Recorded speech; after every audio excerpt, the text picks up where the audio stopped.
Dave's contraption. "I'm not using it to take lobsters to the moon," was all Dave ever said about the contraption he was making in the shed. He was not a talkative chap, Dave. He worked as a surly shop assistant in McTavish's fish shop. Old man McTavish liked his shop assistants surly. "They come here to buy fish, not to pass the time of day, and you wouldn't want to pass the time of day with those half-wits anyway," was his considered opinion on the matter. So time went by, and Dave got on with constructing his contraption. People noticed parts arriving at the cottage, electronic parts, metal parts, and most intriguing specialist latex parts.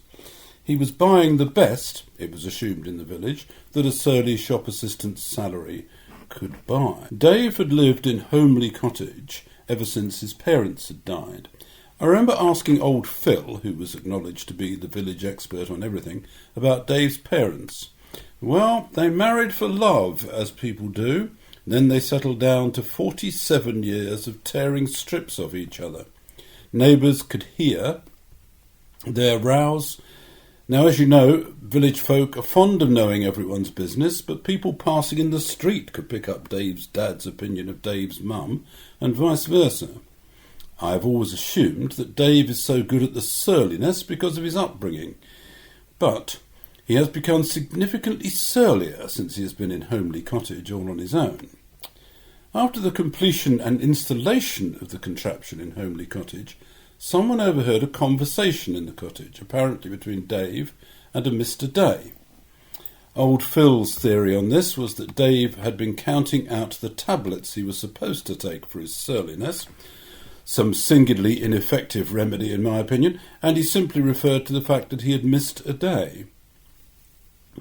Dave had a great habit of talking to himself, which was fortunate because nobody else was interested in talking to him. The 15th time he met you with abuse or a stony silence, you tended to get the message. People didn't think anything about the voices coming from Homely Cottage, although they did notice they seemed to be raised in anger more often of late. Some joker had the wheeze of putting a cuddly toy lobster outside Dave's door. This caused some hilarity because his denial of any lobster involvement in his contraption was well known. Unfortunately, Dave tripped over the little plaything and turned the street blue with his invective against the person or persons unknown who deposited the lobster. I don't know if this would be a good time to admit it, but I was the culprit. The upshot of this was that his Aunt Edith came to stay with Dave because his broken ankle was preventing him from his accustomed activities. While she was there, she accidentally, well, perhaps not all that accidentally, turned on Dave's contraption. "That was a bloody stupid thing to do," said a voice from the contraption. "You're a fine one to talk.